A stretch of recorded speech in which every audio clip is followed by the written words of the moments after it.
نحمده ونصلي على رسوله الكريم اما بعد فاعوذ بالله من الشيطان الرجيم بسم الله الرحمن الرحيم ولقد آتينا لقمان الحكمة أن اشكر لله ومن يشكر فإنما يشكر لنفسه ومن كفر فإن الله غني حميد صدق الله العظيم۔ پچھلی نشست میں ہم حکم اور عقل کے مابین لغوی اعتبار سے جو فرق ہے اس پر گفتگو کر رہے تھے، جس کا حاصل اور خلاصہ یہ ہے کہ حکم کسی شے سے روکنا یا رکنا بغرض اصلاح، اور عقل مجرد روکنا یا رک جانا جس میں دوسرا پہلو لازماً شامل نہ ہو۔ اب یہیں سے میں نے عرض کیا تھا کہ عقل جو ہے وہ فوری مضرت بخش چیز اور ظاہری اعتبار سے مضرت بخش شے سے انسان کو بچاتی ہے، روکتی ہے، اور یہ ہر حیوان کے اندر بھی موجود ہے۔ پریزرویشن آف دی سیلف، اپنے وجود کا بقا، یہ تو در حقیقت حیات کا ایک بنیادی تقاضا ہے۔ اس اعتبار سے جو شے بھی نقصان دہ ہے، مضرت بخش ہے اپنے وجود کے لیے، اپنے مادی وجود کے لیے، اپنی حیات کے لیے، اس سے بچاؤ، یہ در حقیقت تمام حیوانات کے اندر قدر مشترک ہے۔ البتہ حکم کا لفظ اس سے بالا تر ہے۔ اس کی بنیاد میں ایک تصور موجود ہے بھلائی کا، خیر کا۔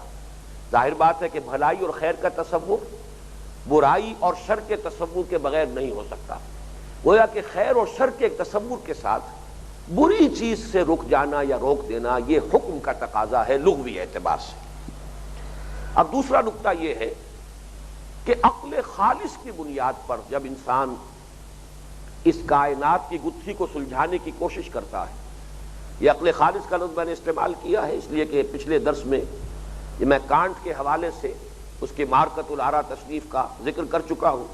کریٹیک آف پیور ریزن، عقل خالص۔ انسان اگر عقل خالص کی رہنمائی میں اگر وہ اس کائنات کی گتھیوں کو سلجھانے کی کوشش کرتا ہے، حقائق تک رسائی کی کوشش کرتا ہے، تو اس کے نتیجے میں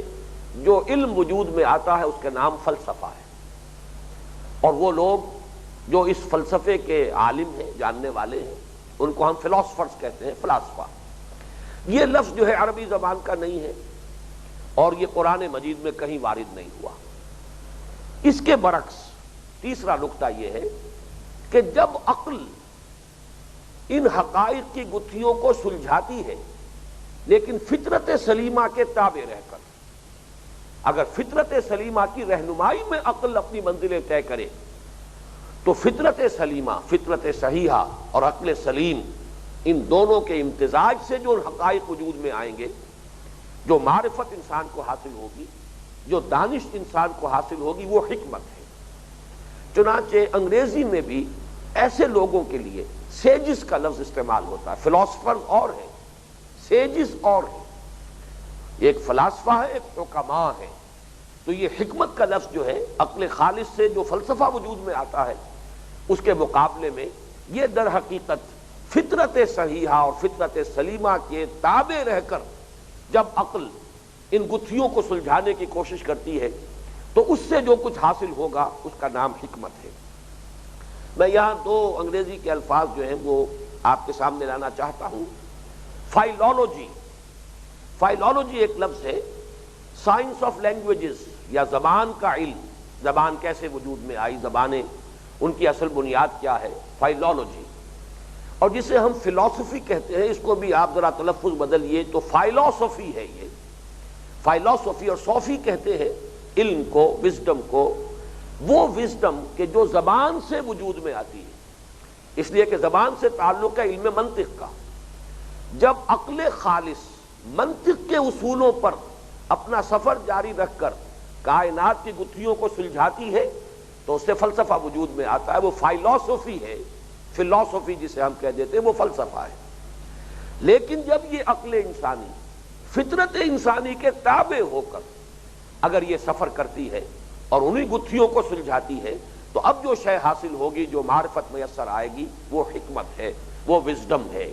وہ ہے در حقیقت کہ جس کو قرآن مجید حکمت سے تعبیر کر رہا ہے۔ اسی کا چوتھا نتیجہ یہ نکلتا ہے کہ اگر کسی کی فطرت مسخ ہو چکی ہو، پرورٹڈ نیچر، یا فطرت ہم یہ کہیں کہ مر چکی ہو، قرآن مجید تو یہ تعبیر کرتا ہے کہ بہت سے انسان ایسے ہیں کہ جو زندہ نظر آتے ہیں حقیقت میں زندہ نہیں ہیں، ان کی زندگی صرف ایک حیات مادی ہے، حیات حیوانی ہے، حیات معنوی سے وہ تہی ہو چکے ہیں، محروم ہو چکے ہیں، وہ مردہ ہیں۔ اے نبی جنہیں آپ سنا رہے ہیں یہ زندہ نہیں ہے، مردہ ہیں۔ یہ بظاہر آپ دیکھتے ہیں کہ ان کی آنکھیں ہیں، یہ حقیقت میں اندھے ہیں، آپ سمجھتے ہیں کہ یہ سنتے ہیں، حقیقت میں یہ بہرے ہیں۔ تو وہ لوگ جو ہیں لہم قلوب لا یفقہون بہا ولہم اعین لا یبصرون بہا ولہم آذان لا یسمعون بہا اولئک کالانعام بل ھم اضل،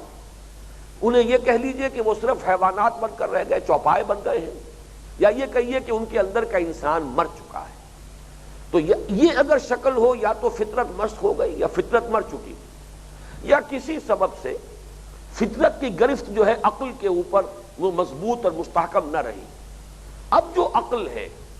یہ عقل عیار کی شکل اختیار کرے گی۔ وہ جو پیارا مصرع ہے علامہ اقبال کا کہ عقل عیار ہے 100 بھیس بنا لیتی ہے، پھر وہ عقل جو ہے انسان کو اپنی غلط کاری کے لیے دلائل فراہم کرے گی۔ بہت پیارا جملہ ہے جو کبھی مولانا محمد منظور نعمانی صاحب نے استعمال کیا تھا کہ اصل تبدیلی تو انسان کے دل کی تبدیلی ہے، انسان کا دماغ یا اس کی عقل تو کرائے کا وکیل ہے، وہ کرائے کا وکیل جو ہے وہ مدعی اگر اسے انگیج کر لے تو وہ مدعی کے حق میں دلائل کے انبار لگا دے گا، اگر مدعا علیہ جو ہے مقدمے کا اگر وہ اسے اپنا وکیل بنا لے تو وہ اس کے حق میں دلیلیں نکال کر دے دے گا۔ تو عقل کا کام تو در حقیقت دلیل فراہم کرنا ہے اس چیز کے لیے جسے قلب کے انتخاب سے انسان نے اپنے لیے قبول کیا ہے۔ تو اصل تبدیلی دل کی تبدیلی ہے، عقل تو کرائے کا وکیل ہے جو اس کے لیے صرف دلائل فراہم کرتی ہے۔ تو یہی عقل عیار ہے جسے اقبال نے کہا ہے کہ عقل عیار ہے 100 بھیس بنا لیتی ہے، اور اسی کی انتہائی شکل وہ ہے جسے ہم کہتے ہیں ایول جینیس۔ ظاہر بات ہے ایول جینیس تو ہے، بڑا عاقل ہے، بہت ذہین انسان ہے، بڑا چرب زبان ہے، دلائل کے انبار لگا سکتا ہے، جسٹیفیکیشنز، ریشنلائزیشنز، اس کے گویا کہ اس کے پاس ہر طرح کے تیر اور ہتھیار جو ہے وہ اس کے پاس موجود ہے، ترکش میں ہر طرح کا تیر ہے، لیکن یہ کہ ایول جینیس ہے، اس کی ذہانت برائی کے لیے استعمال ہو رہی ہے۔ عقل تو ہے لیکن یہاں اصل میں حادثہ کیا ہوا ہے کہ عقل پر فطرت کی گرفت جو ہے وہ مضبوط نہیں رہی ہے، بلکہ اب یہ عقل جو ہے عقل خالص کہہ لیجئے، وہ اب گویا کہ اس رخ پر سفر کر رہی ہے کہ انسان کو وہ برائی کی طرف لے جائے گی، یہاں تک کہ وہ ایول جینیس جو ہے اس کا نقطہ عروج ہے۔ 5ویں بات نوٹ کیجئے، حکمت۔ اب یہ نوٹ کر لیجئے حکمت کیا ہے؟ جہاں کہ فطرت سلیمہ اور عقل سلیم دونوں یکجاں ہوں، عقل سلیم نے سفر کیا ہو فطرت صحیحہ کی رہنمائی میں، اس کے تابع رہ کر، اس سے جو شے وجود میں آئی وہ حکمت ہے، اور اس کا جو مقام ہے از روئے قرآن و حدیث وہ صرف ایک آیت سورہ بقرہ کی آیت نمبر 269 اور ایک حدیث کے حوالے سے وہ اچھی طرح سمجھ لینی چاہیے۔ سورہ بقرہ کی آیت نمبر 269 میں فرمایا یؤتی الحکمۃ من یشاء ومن یؤت الحکمۃ فقد اوتی خیرا کثیرا، اللہ تعالی حکمت عطا کرتا ہے جس کو چاہتا ہے، اور جسے حکمت عطا کر دی گئی اسے تو خیر کثیر عطا کر دیا گیا۔ معلوم ہوا کہ حکمت خیر کثیر ہے، یہ حکمت، لیکن پھر نوٹ کیجئے گا وہ صرف عقل نہیں، وہ عقل جو فطرت کے تابع ہے، عقل کام کر رہی ہے، اپنا سفر طے کر رہی ہے، استنباط، استدلال، استنتاج، قدم بقدم آگے بڑھ رہی ہے، لیکن فطرت کی رہنمائی کے ساتھ اندر۔ تو اس سے جو بھی حکمت وجود میں آئے گی وہ گویا کہ خیر کثیر ہے۔ یؤتی الحکمۃ من یشاء ومن یؤت الحکمۃ فقد اوتی خیرا کثیرا۔ حدیث نبوی جو ہے اس میں بلکہ ضمنی طور پر ایک اور بڑی حقیقت اس کے سامنے آئے گی۔ حضور نے فرمایا الحکمت ضالۃ المومن هو احق بها حيث وجدها، حکمت تو مومن کی گمشدہ متاع کے مانند ہے، وہ اس کا سب سے بڑھ کر حقدار ہے جہاں بھی کہیں اسے پائے۔ اس حدیث سے اشارہ ہو رہا ہے کہ حکمت بغیر ایمان کے بھی ہو سکتی ہے، حکمت غیر مومن کے اندر بھی ہو سکتی ہے، اسی لیے تو فرمایا کہ یہ ضالۃ المومن هو احق بها حيث وجدها، اگر تو مومن ہی کے پاس ہے تب تو وہ مومن کی متاع مومن کے پاس ہے، لیکن گمشدہ متاع تو وہی ہے جو کسی غیر مومن کے پاس ہے۔ اس سے معلوم ہوا کہ حکمت اور دانائی، فطرت سلیمہ اور عقل صحیح، ان دونوں کے امتزاج سے جو کچھ انسان کو حاصل ہوتا ہے وہ بغیر ایمان بھی انسان کو میسر آ سکتا ہے۔ اس لیے فرمایا الحکمت ضالۃ المومن هو احق بها حيث وجدها، جیسے کوئی شخص لپکتا ہے جہاں وہ دیکھتا ہے میری شے ہے گم ہو گئی تھی تو لپک کر اٹھاتا ہے کہ یہ تو میری شے ہے، بالکل اسی طرح مومن کو حکمت اور دانائی کو اپنی گمشدہ متاع سمجھتے ہوئے لپک کر اسے حاصل کرنا چاہیے۔ یہ جو میں نے عرض کیا کہ اس حدیث سے ثابت ہوا کہ حکمت بغیر ایمان بھی ممکن ہے، یہ بظاہر تو محسوس ہوتا ہے کہ جیسے کوئی ناپسندیدہ سی بات ہے جو میں کہہ رہا ہوں، ہمارا جو بھی اعتقادی پس منظر ہے اس کے حوالے سے یہ بات عجیب لگے گی، کچھ اجنبیت جو ہے محسوس ہوگی، لیکن میں یہاں در حقیقت اسی حوالے سے یہ بات کہنا چاہ رہا ہوں کہ اسی کی تو مثال ہے حضرت لقمان۔ ایمان کا اصل مسئلہ ہوتا ہے نبوت کے ساتھ، ایمان اصل میں نبی کی تصدیق کا نام ہے، تصدیق بما جاء النبی صلی اللہ علیہ وسلم، جو شے نبی پیش کر رہا ہے اس کی تصدیق۔ اب کسی دور میں نبوت کی فترت کا دور ہے، نبوت کا پیغام نہیں ہے، گم ہو چکا ہے، لوگوں تک نہیں پہنچ رہا ہے، تو کیا انسان ہر متاع سے خالی ہو گیا؟ کیا اس کے لیے اب کوئی نعمت اللہ کی نہیں ہے؟ معلوم ہوا حکمت انڈیپینڈنٹ ہے نبوت سے، اور در حقیقت یہ حکمت جو ہے اس کا وجود بغیر ایمان بھی ممکن ہے، اور اسی کی سب سے نمایاں مثال حضرت لقمان کی شخصیت ہے۔ اب ذرا اور آگے چلیے، چھٹا نقطہ اس حکمت کی بحث میں یہ ہے کہ ایک لفظ اور بھی ہے جو قرآن مجید، حکمت تو ہا کاف میم کے مادے میں تا کا اضافہ ہوا تب حکمت کا لفظ بنا ہے، حکم کا ایک لفظ قرآن مجید استعمال کرتا ہے۔ عام طور پر حکم دینے کے معنی میں، حاکمیت کے اختیار کے معنی میں، ان الحکم الا للہ، لیکن قرآن مجید میں 3 مقامات پر یہ کتاب اور نبوت کے درمیان آیا ہے، الکتاب والحکم والنبوۃ، چنانچہ سورہ آل عمران کی آیت نمبر 79 میں، سورہ انعام کی آیت نمبر 89 میں، سورۃ الجاثیہ کی آیت نمبر 16 میں، الکتاب والحکم والنبوۃ، معلوم ہوا کتاب اور نبوت کے مابین ایک لفظ کے، ایک اصطلاح کے طور پر لفظ حکم آیا ہے۔ یہ حکم در حقیقت یہی حکمت، یہی دانائی، جیسے حضرت لقمان کی ہمیں وہ دانائی جو ابھی جس کا ہم مطالعہ شروع کریں گے، ابھی تو گویا کہ پہلی آیت تمہیدی آیت ہے کہ وَلَقَدْ آتَيْنَا لُقْمَانَ الْحِکْمَةَ، ہم نے لقمان کو حکمت عطا فرمائی تھی، ان اشکر للہ، کہ اللہ کا شکر کر، وَمَنْ يَشْكُرْ فَإِنَّمَا يَشْكُرُ لِنَفْسِهِ وَمَنْ كَفَرَ فَإِنَّ اللَّهَ غَنِيٌّ حَمِيدٌ۔ اس رکوع کے اندر یہ آیت تمہیدی ہے، حضرت لقمان کی نصائح تو آگے شروع ہوں گی، وَإِذْ قَالَ لُقْمَانُ لِابْنِهِ وَهُوَ يَعِظُهُ يَا بُنَيَّ لَا تُشْرِكْ بِاللَّهِ، یہاں سے نصائح شروع ہوں گی۔ اس تمہیدی آیت میں یہ جو لفظ آیا ہے حکمت، اب نوٹ کیجئے کہ یہ در حقیقت یہ حکم گویا کہ نبوت کی تمہید ہے۔ اگر کوئی انسان اپنی فطرت سلیمہ اور عقل سلیم کی رہنمائی میں یہاں تک پہنچ گیا ہے تو یہاں سے آگے نبوت کا معاملہ، نبوت تو ظاہر بات ہے کہ اکتسابی شے تھی ہی نہیں، وہ تو اب تو اس کا سلسلہ بند ہے، دروازہ مستقل بند، کھڑکی ہمیشہ کے لیے کلوزڈ ہے، لیکن پہلے بھی وہ وہمی شے تھی۔ اس سے اوپر جو نبوت کا درجہ ہے وہ تو پھر وحی آئے گی، اس کی تصدیق ہوگی تو وہ نبوت کا سوال ہوگا۔ آمن الرسول بما انزل الیہ من ربہ والمؤمنون، ایمان کا لفظ آئے گا ہی اس وقت جب کہ وحی آئی، اور وحی کی تصدیق سب سے پہلے نبی نے کی، رسول نے کی، پھر نبی نے اس کو پیش کیا تو جس نے اس کو مان لیا، اس کی تصدیق کی، وہ مومن ہو گیا۔ لیکن یہ کہ حکم کا لفظ در حقیقت،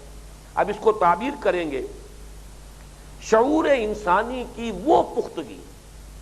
جس میں حق و باطل کے مابین تمیز، خیر کی جانب فیصلہ کن میلان، اور شر سے ابا پیدا ہو چکا ہو، اور اصابت رائے کا وصف حاصل ہو جائے، صحیح رائے تک، صحیح حقیقت تک پہنچنے کی صلاحیت انسان میں پیدا ہو جائے، اسے ہم کہیں گے حکم۔ اور یہ لفظ آیا ہے حضرت یحییٰ کے لیے علیہ الصلاۃ والسلام، یا یحییٰ خذ الکتاب بقوہ وآتیناہ الحکم صبیا، اے یحییٰ کتاب کو مضبوطی سے تھامو اور ہم نے اسے حکمت، دانائی، حکم، اصابت رائے، خیر کی جانب میلان، بدی سے نفرت اور عقل اور شعور کی پختگی عطا کر دی تھی بچپن ہی میں۔ جیسے کہ حضرت عیسیٰ علیہ السلام کا معاملہ ہے، خرق عادت ہے ان کا وجود پیدائش سے لے کر، اور پھر وہ بھی جب تک ان کا انتقال ہوگا، ابھی تو نہیں ہوا، ابھی تو زندہ اٹھائے گئے، معجزہ ہی معجزہ ہے۔ تو انہی کی تمہید تھے حضرت یحییٰ علیہ السلام،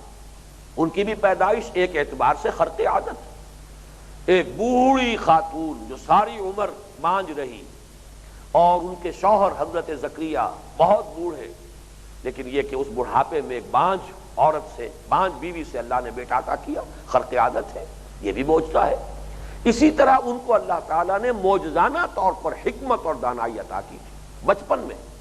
وہ نبوت اور رسالت والی بات بچپن میں نہیں ہوتی، لیکن حکم کا لفظ آیا ہے، اسی لیے میں نے کہا کہ یہ حکم جو ہے در حقیقت یہ نبوت کی تمہید ہے، وآتیناہ الحکم صبیا۔ اس سے آگے آئیے، لفظ حکمت جو ہے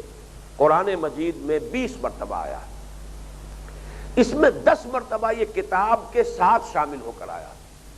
جیسے 4 مرتبہ تو حضور کے بارے میں آیا، یتلو علیہم آیاتہ ویزکیہم ویعلمہم الکتاب والحکمہ، تعلیم کتاب و حکمت۔ تو کتاب کے ساتھ منسلک ہو کر، اس کے ساتھ بریکٹ ہو کر یہ لفظ حکمت 10 مرتبہ آیا ہے، کل 20 مرتبہ قرآن مجید میں آیا۔ ان کے حوالے سے اب آخری بات جو میں نوٹ کرا رہا ہوں وہ یہ ہے کہ یہ جو انسان کے شعور کی پختگی ہے، جس میں اصابت رائے پیدا ہو چکی ہو، حق و باطل میں امتیاز کا وصف پیدا ہو چکا ہو، صحیح رائے تک رسائی کی صلاحیت پیدا ہو چکی ہو، اس کے 2 حصے کر لیجئے۔ ایک حکمت اصولی یا یہ کہ حکمت کلی ہے، اس کا موضوع ہے فلسفہ ایمان، اور اسی کے ضمن میں مولانا روم کا بڑا پیارا شعر ہے کہ حکمت چند خانی حکمت یونانیہ، حکمت ایمانیہ را ہم بخواں، کہ اے قاری، اے فلسفے کے طالب علم، کب تک یونانیوں کی حکمت پڑھتے رہو گے، کب تک یونانیوں کا فلسفہ، اسی کی ورق گردانی، اسی کی سرگردانی میں لگے رہو گے؟ چند خانی حکمت یونانیہ، یہ ظاہر بات ہے گریک فلسفی اور گریک فلاسفرز، ان میں اب سقراط بھی ہیں، اور ان میں افلاطون بھی ہے، ان میں ارسطو بھی ہے، یہ 3 عظیم ترین شخصیات ہیں، آئیڈیالزم افلاطون، ریئلزم ارسطاٹل، یہی 2 مکاتب فکر ہیں اصلا دنیا میں جو رہے فلسفے میں۔ دونوں کے جد امجد جو ہے وہ در حقیقت وہی سلسلۃ الذہب کہہ لیجئے یونان کے فلسفے کا۔ تو اب سارا فلسفہ چونکہ انہی میں منحصر رہا ہے، لہذا مولانا روم کہتے ہیں چند خانی حکمت یونانیہ، کب تک پڑھتے رہو گے یہ یونانیوں کی حکمت، ان کا فلسفہ؟ حکمت ایمانیہ را ہم بخواں، حکمت ایمانی، وہ حکمت ایمانی کیا ہے؟ وہ عقل اور دانش، انسانی شعور کی وہ سطح جس میں کہ اس کے اندر حکمت کلی یا حکمت اصولی اس طور سے پیدا ہو چکی ہے کہ جس سے ایمان کے حقائق گویا کہ از خود اجاگر ہو رہے ہیں، ایمان کی بنیادی حقیقتوں تک اس کی رسائی ہو رہی ہے۔ اور دوسری ہے حکمت جزئی یا حکمت تفصیلی، یہ ہے علم الاحکام جس کو ہم کہتے ہیں، حکمت احکام، شریعت نے جو حکم دیا یہ کرو یہ نہ کرو، نمازوں کے یہ اوقات ہیں، وضو میں یہ چیزیں لازم ہیں، یہ تمام معاملات جو ہیں ان کے اندر حکمت ہے، دانائی ہے، وزڈم ہے، یہ مصلحتوں پر مبنی ہے۔ ان اعمال اور احکام شریعت کی حکمتوں کو تلاش کرنا، ان کی گہری بصیرت پیدا ہو جائے، آدمی کو معلوم ہو اپنی اس بصیرت باطنی کی بنا پر کہ ایسا ہی ہونا چاہیے تھا، یہ بالکل صحیح ہے۔ اس میں جو پھر بصیرت باطنی جس کو کہا گیا ہے کہ قل ھذہ سبیلی ادعو الی اللہ علی بصیرۃ انا ومن اتبعنی، یہ علی وجہ البصیرت انسان پھر شریعت کے احکام پر عمل کرتا ہے۔ ایک درجہ شریعت کے احکام پر عمل کا یہ ہے کہ بہرحال حکم ہے، ماننا ہے، اللہ کا حکم ہے، اس کے رسول کا فرمان ہے، ماننا ہے، حکمت سمجھ میں آئے تب بھی ماننا ہے، نہ سمجھ میں آئے تب بھی ماننا ہے۔ یہ تو گویا کہ وہ رویہ ہے جو مطلوب ہے بہر صورت، لیکن اگر حکمت سمجھ میں آ جائے، اس کی مصلحتیں بھی سمجھ میں آ جائیں، اب انسان عمل کرے گا انہی احکام پر علی وجہ البصیرت، اور واقعہ یہ کہ اسے اس کے اندر نور محسوس ہوگا، نورانیت کا احساس ہوگا۔ یہ اعمال جو ہیں ہماری حکمتوں پر، ہماری مصلحتوں پر مبنی ہے، اللہ کی کوئی غرض و غایت نہیں ہے معاذ اللہ۔ یہ سارے احکام ہماری مصلحتوں کے لیے، ہمارے فوائد کے لیے، ہماری بھلائی کے لیے اللہ تعالیٰ نے ہمیں دیے ہیں۔ تو ظاہر بات ہے کہ اب اس کے اندر وہ طبیعت کے اوپر جبر کر کے حکم پر عمل کرنے والی کیفیت نہیں رہے گی، بلکہ اب دلی آمادگی کے ساتھ انسان اس پر عمل کرے گا۔ اس اعتبار سے حکمت جو ہے اس کے دو حصے، حکمت کلی جو اس کائنات کی پوری جو گتھیاں ہیں بحیثیت مجموعی، حقیقت نفس الامری کا ادراک کرنے کی کوشش، اس کا تعلق جڑ جائے گا فلسفہ ایمان کے ساتھ۔ چند خانی حکمت یونانیہ، حکمت ایمانیہ را ہم بے خواہ، اس ایمان کے حکمت کو سمجھو، اور یہ ہے در حقیقت صحیح فلسفہ۔ اور دوسرے یہ ہے، اور اس موضوع پر جو دوسرا موضوع میں نے گنوایا ہے، حکمت الاحکام، احکام شریعت جو ہے ان کی حکمتوں کو جاننا، اس کو شاہ ولی اللہ دہلوی نے نام دیا ہے علم و اسرار الشریعہ، شریعت کے اسرار، اس کے بھید، ان کی حکمتوں کا علم۔ اور اس موضوع پر ان کی مارکۃ الآراء کتاب ہے۔ یہ کتاب تو وہ ہے کہ ہمارے ہاں کے تمام مکاتب فکر، وہ چاہے اہل حدیث ہوں، چاہے حنفی ہوں، حنفیوں میں دیوبندی ہوں، بریلوی ہوں، چاہے وہ ہمارے جدید دانشوروں کا طبقہ ہے، جدید جو لوگ جدید تعلیم یافتہ لوگوں میں سے دین کا مطالعہ کر کے اور پھر وہ دین کی خدمت پر علمی میدان میں یا عملی میدان میں کمر بستہ ہوئے ہیں، یہ سب کے سب حجت اللہ البالغہ، یہ مارکۃ الآراء تصنیف جو ہے امام الہند شاہ ولی اللہ دہلوی رحمۃ اللہ علیہ کی، سب لوگ اس کی قدر و منزلت کے قائل ہیں۔ اس کتاب کی کا جو مقام اور مرتبہ ہے علمی سطح پر سب کے نزدیک مسلم ہے۔ حجت اللہ البالغہ، امام الہند شاہ ولی اللہ دہلوی رحمۃ اللہ علیہ کی تصنیف، یہ ہے در حقیقت وہ حکمت جزئی یا حکمت تفصیلی۔ اب آئیے، وَلَقَدْ آتَيْنَا لُقْمَانَ الْحِكْمَةَ أَنِ اشْكُرْ لِلَّهِ، اس کا اگلا ٹکڑا ہے ان اشکر للہ، اور اس کا نتیجہ ایک نکل رہا ہے، اس میں جو کلمہ ان آیا ہے یہ بڑا فیصلہ کن ہے، بہت معنی خیز ہے۔ ہم نے لقمان کو دانائی عطا کی کہہ کر شکر اللہ کا، معلوم ہوا کہ حکمت کا لازمی نتیجہ اللہ کا شکر ہے۔ اب یہ ایک سٹیٹمنٹ ہے جو میں نے اس سے اخذ کیا،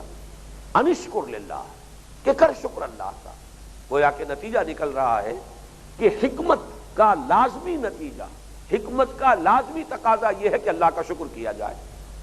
اب یہاں ہمیں ذرا شکر کی حقیقت پر غور کرنا ہے۔ لغت میں شکر کیا ہے؟ یہ یہاں میں پھر امام راغب کو کوٹ کر رہا ہوں، الشکر تصور النعمت و اظہارها۔ لغت میں بنیادی اعتبار سے شکر کا مفہوم کیا؟ نعمت کا تصور ہو کہ یہ اچھی چیز ہے جو مجھے ملی ہے، ایک نعمت ہے جو مجھے عطا ہوئی ہے، اس کا تصور، اس کا ادراک، اس کا فہم، اس کا شعور حاصل ہو جائے، اور پھر اس کو آدمی ظاہر کرے، اس نعمت کا اظہار۔ یہ ان دونوں چیزوں کو جمع کریں گے تو لفظ شکر بنے گا۔ اور یہ لفظ جو ہے عربی زبان میں جو اس کے استعمالات بنیادی ہیں، امام راغب بھی کے حوالے سے یہ باتیں عرض کر رہا ہوں، تو دو الفاظ بڑے آسانی سے یاد ہو جائیں گے۔ دابۃ شکور، چوپایا ہے کسی کے ہاں، کوئی بھینس ہے، گائے ہے، گھوڑا ہے، اگر آپ اس کی سہل کر رہے ہیں، ٹہل کر رہے ہیں، سیوا کر رہے ہیں، اچھا کھانے کو دے رہے ہیں اور اس کی تمام ضرورتیں جو ہیں فراہم کر رہے ہیں، اب اس پر فربہی ہوگی، رونق آئے گی جسم پر، کوکھیں بھری ہوئی ہوں گی، یہ گویا کہ دابۃ شکور ہے، نعمت کا اظہار ہو رہا ہے۔ آپ نے جو بھی اس کو اچھا کھلایا پلایا ہے، اس کو جس کو ہمارے ہاں کہا جاتا ہے کھا پی کر حرام کر دینا، وہ بات نہیں ہے، بلکہ جو بھی کچھ نعمت مل رہی ہے اس کا اس کے وجود میں ظہور ہو رہا ہے، اس کا اظہار ہو رہا ہے، اسے کہیں گے دابۃ شکور۔ ایک یہ ہے کہ آپ جو چاہیں کھلا لیں، جتنا چاہیں چارہ ڈال لیں، اس میں جو بھی اعلیٰ سے اعلیٰ کھل ملا لیں، لیکن یہ کہ وہ دبلی کی دبلی گائے، اسی طرح اس کی جو ہڈیاں پسلیاں نظر آ رہی ہیں، تو اس کے برعکس وہ جانور کے جس کی اگر ٹہل سیوا ہو تو اس کا پھر ظہور ہو جائے اس کے وجود پر، وہ دابۃ شکور ہے۔ اسی طرح وہ چشمہ جس میں پانی ابل رہا ہو، اس کو عین شکرا کہتے ہیں، وہ پانی جس میں ابل رہا ہے، چشمہ بھرا ہوا ہے پانی سے اور پانی ابل رہا ہے، عین شکرا۔ یہاں سے یہ لفظ شروع ہوتا ہے. اور شکر جو ہے اصطلاح میں کہتے ہیں جب انسان کے ساتھ کوئی بھلائی کی جائے، کوئی خیر کا معاملہ کیا جائے، اس کی کوئی احتیاج پوری کی جائے، اس کی کوئی تکلیف رفع کی جائے، کوئی احسان و انعام اگر ہو، اس کا ایک فطرت کا رد عمل، فطری رد عمل پیدا ہوتا ہے. اس رد عمل کا آغاز قلب سے ہے، جس کو کہ امام راغب نے کہا ہے کہ شکر کا پہلا مرحلہ ہے شکر بالقلب. دل کی گہرائیوں میں سے ایک خاص جذبہ ابھرتا ہے، اس نے میری یہ ضرورت پوری کی ہے، اس نے اس آڑے وقت میں میری مدد کی ہے، اس نے مجھے اس مشکل سے بچایا ہے یا نکالا ہے، اس تکلیف سے اس نے میری کچھ مدد کی ہے، مجھے اس سے نکال لیا ہے، میری فلاں ضرورت اس نے پوری کی ہے. ایک خاص رد عمل ہوگا اگر فطرت صحیح ہے. اور اس کو بھی نوٹ کر لیجئے، جیسے کنواں ہے، کنویں میں جو پانی آتا ہے مختلف سوتوں سے آتا ہے. اگر سوتے خشک ہو گئے تو کنواں خشک ہو جائے گا. فطرت کی صحت کی علامت یہ ہے کہ انسان میں شکر کا مادہ موجود ہو، یعنی اگر اس کے ساتھ کسی نے بھلائی کی ہے، کوئی خیر کیا ہے، کوئی نیکی کی ہے، کوئی انعام اسے دیا ہے، کوئی احسان اس پر کیا ہے، تو اس کا ایک رد عمل پیدا ہو، ایک خاص قسم کا جذبہ قلب کی گہرائیوں سے ایسے ابلے جیسے کہ چشمے میں پانی ابلتا ہے، یا جیسے کہ مختلف سوتوں سے پانی آ کر کنویں میں جمع ہوتا ہے. پھر دوسرا مرحلہ اس کا ہوگا شکر باللسان. اب زبان سے شکر ادا کریں، آپ نے میرا ساتھ یہ احسان کیا، آپ کا شکریہ ادا کرتا ہوں، آپ کا ممنون ہوں، آپ کا مشکور ہوں. یہ مختلف الفاظ، تھینکس، شکرن. یہ مہذب معاشرے کے اندر آپ کو یہ لفظ بڑی کثرت کے ساتھ آپ کو مجلسی زبان میں شاید سب سے زیادہ استعمال ہونے والا لفظ ہوگا کسی مہذب معاشرے میں. تھینکس، تھینک یو، شکرن، شکریہ. یہ در حقیقت جو بھی بھلا کام خیر ہے، آپ کو کسی نے پانی لا کے پلایا، شکریہ کیجیے، شکریہ فوراً آپ کی زبان پر آئے گا. لیکن یہ کہ وہ قلب کی گہرائی سے ابھرا ہو، اصل شکر وہ ہوگا، ورنہ تو وہ ایک عادت ہے، وہ تو پھر ایک مجلسی لفظ ہے جو استعمال ہو رہا ہے زبان پر. جیسے عربوں کے ہاں واللہ، یہ واللہ کا لفظ جو ہے قسم کھانے کے لیے نہیں ہے، وہ تو ان کا تکیہ کلام ہے. ایسے ہی یہ کہ تکیہ کلام بن جائے وہ نہیں، بلکہ یہ کہ قلب میں واقعتاً احساس ہو، تحریک وہاں سے ابھرے، اس کی احسان مندی کا جذبہ ابھرے، پھر زبان پر وہ لفظ آئے شکر کا. اور تیسرا ہے پھر شکر بالجوارح، اپنے پورے وجود سے، اعضاء و جوارح سے شکر ادا کرنا، جس کا کہ ایک بہت بڑا مظہر یہ ہوگا اس نعمت کا حق ادا کیا جائے، اس کا صحیح استعمال کیا جائے، اس سے صحیح استفادہ کیا جائے. اگر کسی باپ نے اپنے بیٹے کو کوئی بہت عمدہ کتاب لا کر دی ہے اور بیٹا کلچر تو تھا، مہذب تھا، اس نے شکریہ ادا کیا، لیکن پھر کتاب جو ہے کہیں کسی طاق میں رکھ دی ہے الماری کی کسی اونچے خانے کے اندر، اور پھر مڑ کر کبھی دیکھا نہیں، اس کا کہیں مطالعہ نہیں کیا، تو یہ ناشکری ہوئی، حق ادا نہیں ہوا اس نعمت کا. چاہے زبان سے شکریہ ادا کر دیا گیا تھا ایک مجلسی آداب کے تقاضے کے طور پر، لیکن اصل میں تو شکر ادا ہوگا اگر اس کتاب سے استفادہ کرے، اپنے علم میں، اپنے فہم میں، اپنے شعور میں اس کے ذریعے سے ترقی حاصل کرے، تب تو اس نے شکر ادا کیا حقیقی معنی میں. تو یہ گویا کہ شکر ہوگا عملاً جوارح کے ذریعے سے اس نعمت کا حق ادا کرنا. اب یہاں نوٹ کیجئے، جیسا کہ میں نے عرض کیا، فطرت صحیحہ کی علامت یہ ہے کہ شکر کا جذبہ ہو. یہ شکر کا جذبہ انسانی سطح پر تو خیر اس کی فطرت اور اس کی آدمیت کے سلامت ہونے اور صحت پر برقرار ہونے کے لیے شرط لازمی ہے ہی، حیوانات کے اندر موجود ہے، یہ طبعیت کا بھی تقاضا ہے. چنانچہ حیوانات کو آپ کا عموماً مشاہدہ ہوگا، اگر کہیں کوئی جانور پیاسا ہے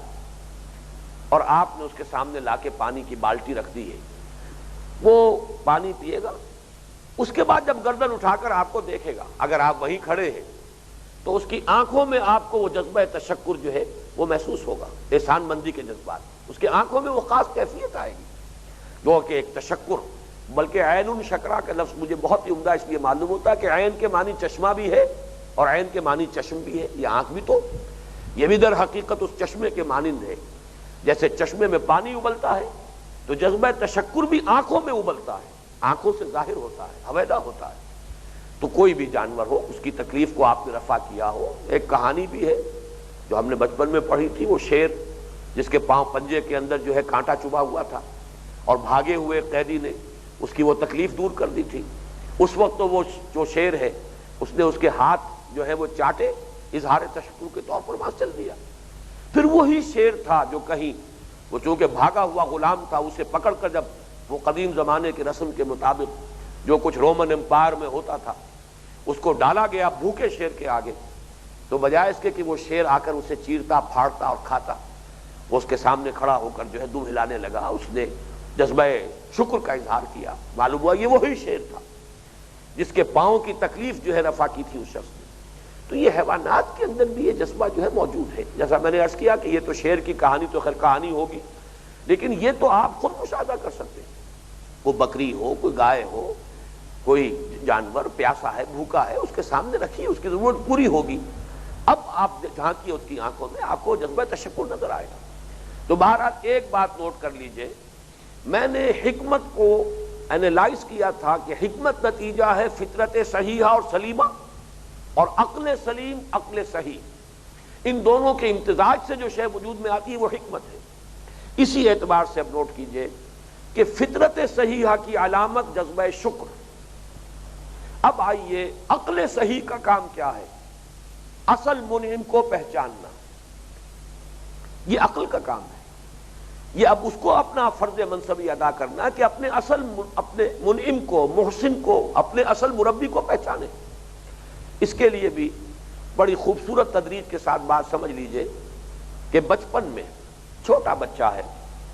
اس کے ذہن کی دنیا بھی بڑی محدود ہے، اس کے تصورات بڑے محدود ہیں، اسے اپنے مربی، محسن، منعم صرف اپنے والدین نظر آتے اور اسے شعوری نہیں۔ تکلیف ہوتی ہے تو لپکتا ہے ماں کی طرف، ماں ہی ہے جو بے چین ہو جائے گی، اس کی تکلیف کو رفع کرنے کے لیے امکان بھر کوشش کرے گی۔ بھوک لگ رہی ہے تو بھاگے گا ماں کی طرف، کوئی خوف کہیں سے محسوس ہوگا تو جائے گا اور چمٹ جائے گا ماں کی چھاتی سے، وہ محسوس کرے گا اپنے اس چھوٹی سی جو ذہن کی دنیا ہے اس کے اعتبار سے کہ شاید میں قلعے میں آ گیا ہوں، محفوظ ہو گیا ہوں۔ چاہے کوئی درندہ صفت انسان آئے، کوئی سکھ، کوئی اور نیشنلزم کا جس کو کہ نشہ سوار ہو اور اس وقت دیوانہ ہو گیا ہو، بچوں کو ماؤں کی گودوں سے گھسیٹ کر اچھالتے رہے اور نیزوں کے اندر پروتے رہے، لیکن بچہ یہ سمجھتا ہے ماں کے پاس پہنچ کر کہ میں قلعے میں آ گیا، میری حفاظت کرنے والی، میرے ماں باپ، میرے دکھ درد کو بانٹنے والے، میری تکلیفوں کو رفع کرنے والے، میری ضرورتوں کو پورا کرنے والے، مجھے کھلانے اور پلانے والے میرے والدین۔ تو سارا جذبہ تشکر اس وقت والدین کے ساتھ ہے۔ یہ نقطہ آغاز ہے جذبہ تشکر کا۔ فطرت میں شکر ہے، ابھی عقل اسی سطح پر ہے کہ وہ کسی اور منعم کو پہچانتی نہیں، کسی اور محسن کو وہ جانتی نہیں، وہ تو صرف اپنے منعم اور محسن اور مربی کی حیثیت سے اپنے والدین سے واقف ہے، لہذا وہ جذبہ تشکر کل کا کل والدین کے ساتھ وہ منسلک ہو جائے گا۔ ذرا جیسے جیسے اب انسان کی عمر بڑھتی ہے، اس کا مینٹل ہورائزن وسیع ہو رہا ہے، اس میں وسعت پیدا ہو رہی ہے، میرے بھائی بھی ہیں، میری بہنیں بھی ہیں، میرے چچا بھی ہیں، ماموں بھی ہیں، میرے کنبے قبیلے کے لوگ ہیں، میری قوم ہے، میرا وطن ہے، یہ سب کے سب میرے محافظ ہیں، میرے خیر خواہ ہیں، میرے بہی خواہ ہیں، میری ضرورتیں پوری کرنے میں سب شریک ہیں۔ اب یہ جذبہ تشکر جو ہے پھیل رہا ہے والدین کی ذات سے، اب یہ پھیل رہا ہے، مختلف اطراف و جوانب میں اس کی توسیع ہو رہی ہے۔ اس سے آگے بڑھ کر انسان، یہ تو ہوئے انسانوں کا معاملہ، اب وہ دیکھتا ہے یہ عناصر فطرت، یہ سب میرے محسن ہیں، یہ دھوپ ہے سورج کی جس سے فصلیں پکتی ہیں، پھل پکتے ہیں، یہ ہوائیں چلتی ہیں، یہ پانی ہے جو میری پیاس بجھاتا ہے، یہ تمام عناصر فطرت یہ میرے محسن ہیں، یہ میرے مربی ہیں، یہ میرے منعم ہیں۔ اس اعتبار سے اب یہ عناصر فطرت کی طرف وہی جذبہ تشکر جو ہے رجوع کر رہا ہے۔ اور یہاں نوٹ کر لیجئے، فطرت کا ایک تقاضا اور ہے جس کو قرآن مجید نے نہایت خوبصورت الفاظ میں سورہ رحمان کی اس آیت میں بیان کیا، ہل جزاء الاحسان الا الاحسان، بھلائی، احسان، انعام، اس کا بدلہ تو سوائے احسان اور انعام کے کچھ نہیں ہو سکتا۔ بھلائی کا بدلہ بھلا ہونا چاہیے، کسی نے آپ کے ساتھ بھلائی کی ہے، آپ بھی چاہیں گے کہ اس کے ساتھ بھلائی کریں، یہ بھی فطرت کا تقاضا ہے۔ کسی طریقے سے اس کے احسان کے بوجھ اور بار سے کسی درجے میں سلوک دوش ہو سکے، کوئی بدلہ دیجیے۔ یہی جذبہ ہے جو والدین کی خدمت، والدین کا ادب، وہ جو اس کی اس شکل اختیار کرے گا کہ جب میں چھوٹا سا تھا رب ارحمہما کما ربیانی صغیرا، جب میں چھوٹا سا تھا مجھے پالا پوسا، میری ضروریات پر اور میری تکلیفوں پر یہ بے چین ہو گئے، اپنا پیٹ کاٹا اور مجھے کھلایا، اپنی نیندیں حرام کی اور میری تکلیف جو ہے اس کو رفع کرنے کی کوشش کی۔ تو اب بڑھاپے میں وہی طرز عمل انسان اختیار کرے تو کسی درجے میں اسے ایک احساس ہو سکتا ہے، ایک سبک دوشی کا، کہ وہ بارے گراں کسی درجے میں میں نے اس کا حساب چکایا ہے۔ اگرچہ واقعہ یہ کہ والدین کا احسان انسان کے بس میں نہیں ہے۔ یہ جو حصہ سوم آئے گا ہمارے اس منتخب نصاب کا، اس میں جب ہم سورہ بنی اسرائیل کے 2 رکوعوں کا مطالعہ کریں گے، تیسرے اور چوتھے کا، تو وہاں یہ مضمون تفصیل سے آئے گا کہ والدین کا احسان کا بدلہ چکانا انسان کے لیے ممکن نہیں ہے۔ یہی وجہ ہے کہ پھر آخری جو بات وہاں کہی گئی وہ یہ کہ ہاتھ جوڑ کر اللہ سے دعا کرو، رب ارحمہما کما ربیانی صغیرا، پروردگار رحم فرما ان پر، میں ان کے احسانات کا بدلہ نہیں چکا سکتا، تجھ سے ہی استدعا ہے کہ تو مجھ پر جو ان کے احسانات ہیں ان کے ساتھ رحم فرما کر میری اس دعا کو قبول کرتے ہوئے گویا کہ کسی درجے میں میرے اس احسان کا بدلہ تو ادا فرما۔ اسی طریقے سے نوٹ کیجئے، جہاں تو بدلہ چکایا جا سکتا ہے انسان بدلہ چکا دے گا، فطرت کا تقاضا ہے۔ آپ کے دوست نے آپ کے ساتھ کوئی بھلائی کی ہے، آپ بھی کسی وقت اس کے کام آ گئے، حصہ برابر ہو گیا، عوض معاوضہ گلا ندارت۔ اسی طریقے سے کسی نے آپ کو ہدیہ دیا ہے، آپ نے بھی کوئی موقع دیکھا مناسب، وہ ہدیہ جو ہے وہ آپ نے اس کو بھی خدمت میں پیش کر دیا۔ تہادو تحابو، ہدیوں کا لین دین ہونا چاہیے، اس سے محبت بڑھتی ہے۔ یہ تمام معاملات، لیکن اب تصور کیجئے جس ہستی کے احسانات کا بدلہ نہ چکایا جا سکے وہاں کیا کریں؟ وہاں یہی جذبہ تشکر اور فطرت کا یہ تقاضا عبادت کی شکل اختیار کرتا ہے۔ سورج کا بدلہ کیا چکائیں سوائے اس کے کہ ہاتھ جوڑ کر کھڑے ہو جائیں، ڈنڈوت کریں، اس کی مدح کریں، پرارتھنا کریں، اس کے گن گائیں، اس کے لیے جو ہے جو بھی مراسم عبودیت بجا لائیں، اس کے سوا کچھ نہیں۔ یہی جذبہ شکر، اس لیے میں عرض کر رہا ہوں کہ یہ رکوع اس اعتبار سے بہت اہم ہے، قرآن کی حکمت کی اساسات یہاں معین ہو رہی ہیں۔ اسی سے اگلا قدم سورہ فاتحہ ہے۔ ویسے ہمارے منتخب نصاب میں وہ حصہ دوم کا پہلا سبق ہے، درمیان میں ایک سبق اور حائل ہوگا، لیکن در حقیقت یہ جو حکمت قرآنی کے اساسات جو معین اس رکوع میں ہو رہی ہیں، اسی کا سلسلہ جڑے گا سورہ فاتحہ۔ لیکن اس وقت اسی حد تک اپنی توجہ کو محدود رکھے کہ جہاں انسان کو بدلہ نہیں چکا سکتا منعم یا محسن کا، وہاں وہ عبادت کی شکل اختیار کرتا۔ رکوع کر لیا اس کے سامنے، جھک گئے اس کے سامنے۔ وہ جو حضرت موسیٰ کی ایک کہانی لکھی ہے مولانا روم نے کہ حضرت موسیٰ کا گزر ہوا ایک گڈریا تھا جو اپنے خیال میں اللہ تعالیٰ کے ساتھ ہم کلام تھا، مناجات کر رہا تھا۔ اے اللہ، اگر تو میرے سامنے آ جائے، میں تیرے پاؤں دھوؤں، تیرے سر میں سے جوئیں نکالوں، تیرا جسم دابوں۔ یہی اس کا تصور تھا۔ وہ جو بھی چودھری ہوتے تھے، جو بھی قبیلوں کے سردار ہوتے تھے، جو بھی بڑے لوگ ہوتے تھے، ان کی خدمت میں جا کے اور کیا کرتے تھے؟ ان کے پاؤں دھو دیں گے، ان کے سر میں سے جوئیں نکال دیں گے، ان کا جسم داب دیں گے، اور کیا کریں گے؟ تو ان کا تصور جو ہے اس گڈریے کا اللہ کے بارے میں بھی اس سے آگے کہاں جائے گا؟ اس کے ذہن کی سطح اتنی بلند ہے ہی نہیں کہ اس ہستی مطلق کا کوئی تصور کر سکے۔ بہت بڑا چودھری، بہت بڑا سردار، بس یہی تصور ہے اس کا۔ لہذا وہ اسی انداز میں بات کر رہا تھا، تو اگر میرے سامنے آ جائے، تیرے پاؤں دابوں، تیرے پاؤں دھوؤں، تیرے سر سے جوئیں نکالوں، تیرے سر میں تیل ڈالوں۔ لیکن یہ کہ حضرت موسیٰ نے جب سنا تو ڈانٹ دیا، کیا کفر بک رہے ہو اللہ کے ساتھ یہ بات؟ تو مولانا روم نے وہ نقشہ کھینچا ہے کہ اس نے چیخ ماری، کپڑے پھاڑے اور نکل گیا وہ جنگل میں۔ تو اللہ تعالیٰ نے حضرت موسیٰ سے کہا کہ اے موسیٰ، یہ بندہ اپنی ذہنی سطح کے مطابق مجھ سے ہم کلام تھا، تم اپنی ذہنی سطح کا معاملہ کیوں اس سے متوقع ہو، کیوں توقع رکھتے ہو؟ اس کی اپنی ایک ذہنی سطح تھی، میرا بندہ مجھ سے مشغول تھا،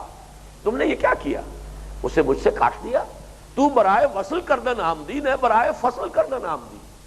اے موسیٰ، تو تو مجھ سے لوگوں کو جوڑنے کے لیے، تیرا کام یہ ہے کہ لوگوں کو، بندوں کو مجھ سے جوڑے، نہ یہ کہ مجھ سے دور کر دے، مجھ سے کاٹ دے۔ وہ اپنی ذہنی سطح کے مطابق میرے ساتھ مشغول تھا، تو نے مجھے اس سے تعلق کو منقطع کر دیا۔ بہرحال یہاں نوٹ کرنے کی بات کیا ہے، یہی جذبہ تشکر، جذبہ عبادت کی شکل اختیار کرتا ہے ان منعموں یا محسنوں کے لیے، وہ خیالی ہوں یا حقیقی ہوں، جن کا کوئی بدلہ انسان خود نہیں چکا سکتا، تو وہاں یہ کہ ڈنڈوت کرے، سر جھکائے، سجدہ کرے، رکوع کرے، حمد کے ترانے گائے،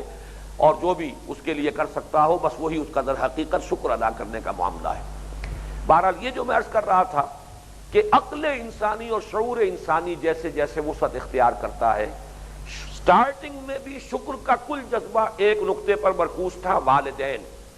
اور اس رکوع میں آپ دیکھ رہے ہیں آگے چل کر آئے گا انشکر لی ولوالدیک۔ سٹارٹنگ پوائنٹ جو ہے شعور انسانی کے اعتبار سے جذبہ تشکر کا وہ والدین کے لیے، اس کے بعد وہ پھیلا، وہ اپنا کنبہ، قبیلہ، رشتہ دار، قوم، وطن، پھر ہوا، پانی، سورج، تمازت اس کی، اور اس میں سب سے بڑھ کر سورج ہے۔ یہی وجہ ہے کہ سورج جو ہے تمام مشرکانہ مذاہب میں سب سے بڑا دیوتا آپ کو سورج ملے گا، سورج دیوتا۔ مصر کی قدیم تہذیب کا سب سے بڑا دیوتا سورج تھا، آمون را، سورج دیوتا۔ سورج کی پرستش سب سے زیادہ کثرت سے رہی ہے۔ واقعہ یہ ہے کہ یہ انسان کا فہم صحیح تھا کہ جو بھی تمام یہ نظام چل رہا ہے ہماری اس دنیا کا، اس میں سورج کا جو معاملہ ہے اس کا عمل دخل وہ سب سے بڑھ کر ہے۔ ہوائیں چلتی ہیں اسی کے زیر اثر، پانی بخارات بن کر اوپر اٹھ رہا ہے سورج کی وجہ سے،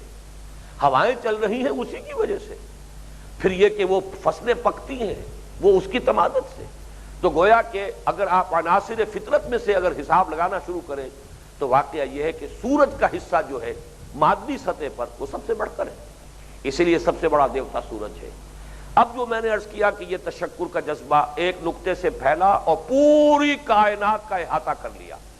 تمام عناصر فطرت شریک ہیں میری ربوبیت میں، میری ضروریات کی بہم رسانی میں، یہ تمام کے تمام جو ہے پوری کائنات جو ہے۔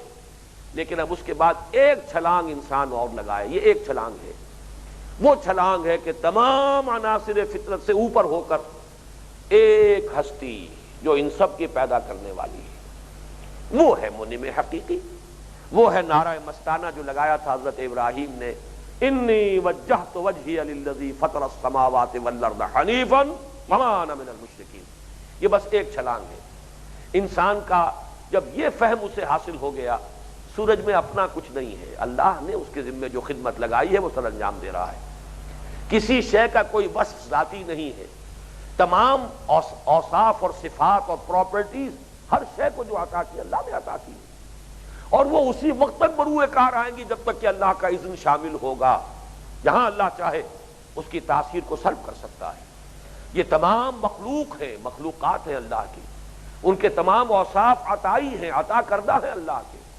کسی شے میں کوئی وصف نہیں، کسی شے میں کوئی خیر نہیں، کسی میں کوئی خوبی نہیں، کسی میں مجھے فائدہ پہنچانے کی کوئی صلاحیت نہیں، کسی میں مجھے مضرت پہنچانے کا کوئی مادہ نہیں جب تک کہ اللہ کا حکم نہ ہو۔